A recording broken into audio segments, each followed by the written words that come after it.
अस्सलामुअलैकुम। आज हम शॉपिंग मेल ऐप रियल है या फेक विड्रा करके चेक करते हैं। अगर ये विड्रा दे तो रियल है वरना फेक।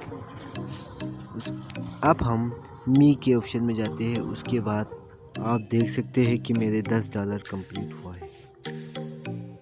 अभी मैं विड्रा करता हूँ।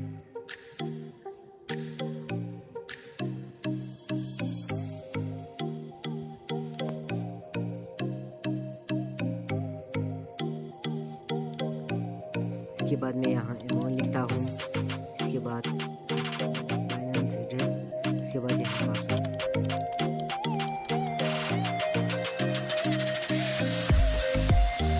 आप देख सकते हैं कि ये फेक है। उम्मीद है आपको वीडियो पसंद आई होगी। नेक्स्ट वीडियो में